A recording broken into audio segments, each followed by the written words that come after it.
ونصلي على رسوله الكريم اما بعد. نن موږ په دې درس کې د منز فرائز وایو. په منز کې 14 فرض دي. لومبۍ 9 ته شرطونه وایي او اخیرینو 6 ته ارکان وایي. لومبۍ 9 چې کوم شرطونه دي، د شرط مطلب دا دی چې دا به ته د منز شروع کولو نه مخکې پوره کوي. چې کله دا 9 شرطونه پوره شي نو الا منز شروع کول شي. لومبۍ بدن پاک، دویم کپڑے پاکی، دریم زی پاک، څلورم قبلې ته مخ کول، پنځم ستر پټول، شپږم وخت پیژندل او 9 نمبر نیت کول. نو د ټول نه لومبۍ بدن پاک چې دا بدن دی د ظاهري پلیتۍ نه او د حقیقي پلیتۍ نه او د حکمي پلیتۍ نه پاک وي. ظاهري پلیتۍ دې ته وایي چې په ظاهر نظر باندې ښکاري او دې ته حقیقي پلیتۍ هم وایي. او حکمي پلیتۍ دې ته وایي چې په نظر خو د ښکاري نه، خو حکم پې د پلیتۍ لګېدلی وي. لکه انسان اودس مات کي نو په ظاهره خو د ده بدن پاک دی، خو حکمن د ده بدن چې کوم دی هغه پلیت دی. نو لحاظه چې دا بدن دی د ظاهري پلیتۍ نه او د حکمي پلیتۍ نه هغه پاک وي. دویم نمبر کپڑے پاکي، چې کپڑے دې هم د ظاهري پلیتۍ نه پاکي وي. مطلب پلیتی په 2 قسمه ده. یو وړه پلیتی ده، هغې ته نجاست خفیفه وایي. یو غټه پلیتی ده، دې ته نجاست غلیظه وایي.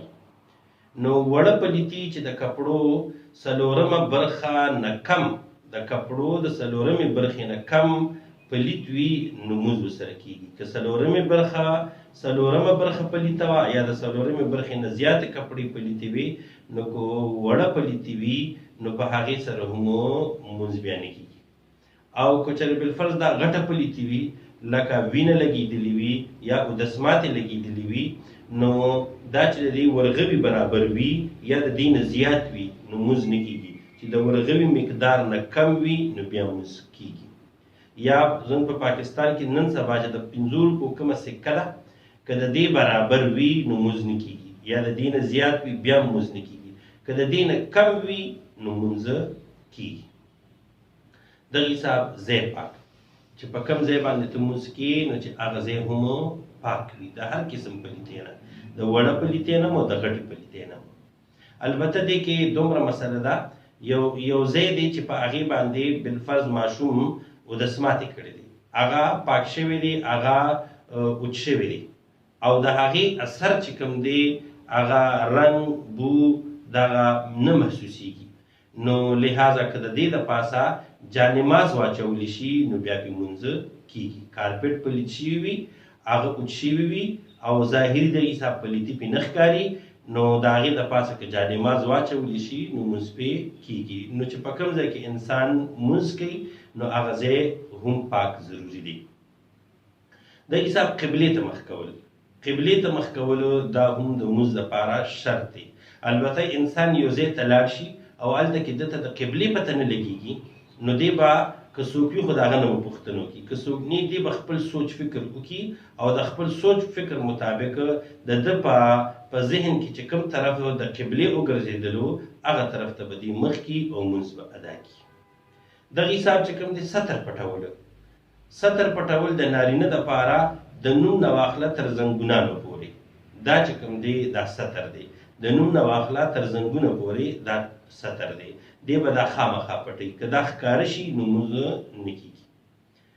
او دغه حساب د زنانه دپاره چې کوم دی دا ټول بدن د دې ستر دی، الا د دې مخ په منځ دوران کې به دا مخ ښکاره کولی شي، لاسونه ښکاره کولی شي او دا خپې ښکاره کولی شي، دا خپې ښکاره کولی شي. نو به هر حال د زنانه چې کوم دی د دې 3 اندامونو نه علاوه دا به ټول بدن به د دې پټ وي. بل مونږ ویلې وخت پیژندل.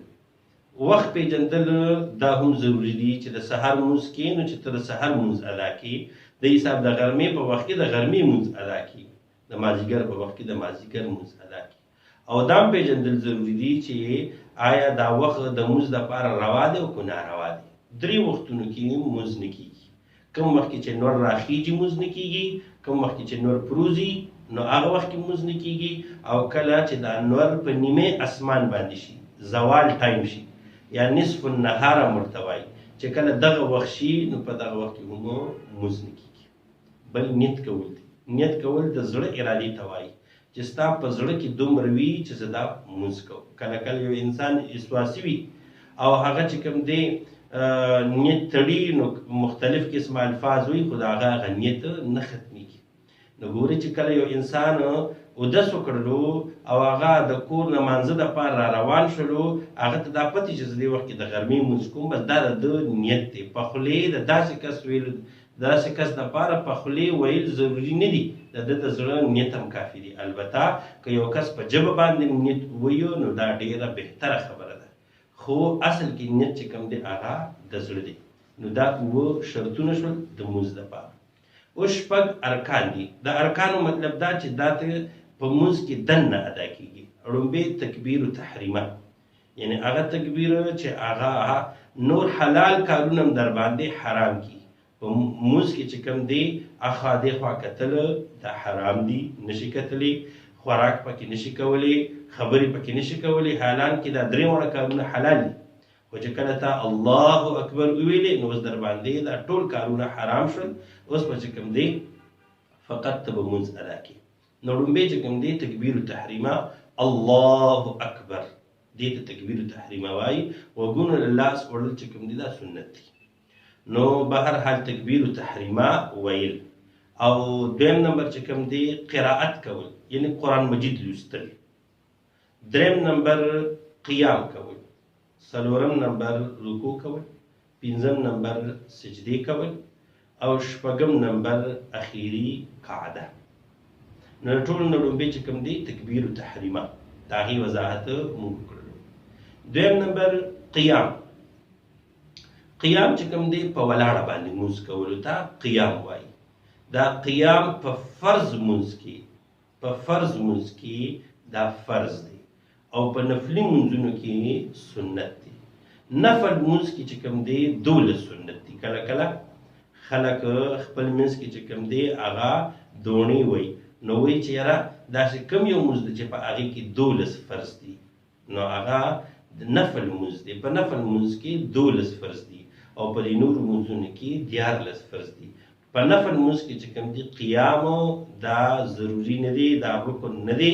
په ناسته باندې هم چې کوم دی نفل مونځ کیدی شي، خو دومره قدرې کار دی چې په ولاړه باندې د نفل ثواب زیات دی او په ناسته باندې د نفل ثواب کم دی.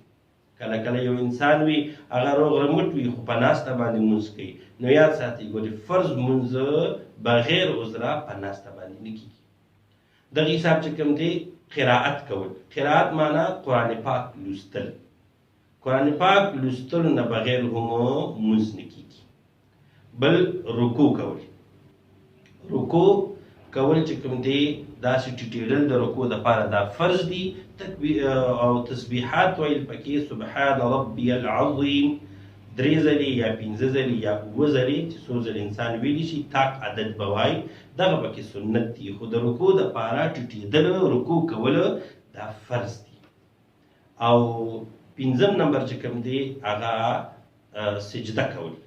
سجده دا هم په مونځ کې چې کوم دی دا فرض دي. په هر رکعت کې 2 سجدې فرض دي. نو هر رکعت کې به 2 سجدې کوي. او دغه حساب چې کوم دی اخیری قعده کول. اخیری قعده یعنی د مونځ چې اخیری رکعت وي دې ته کېناستل دا هم فرض دي. نو دا 6م نمبر رکن شولو. نو دا د مونځ فرائز دي. لومبي 7 پکې شرطونه دي او اخیریني 6 پکې ارکان دي. الله جل شانه دې مونږ ټولو ته د صحیح مونځونو ادا کولو توفیق را نصیب کړي. واخر دعوانا ان الحمد لله.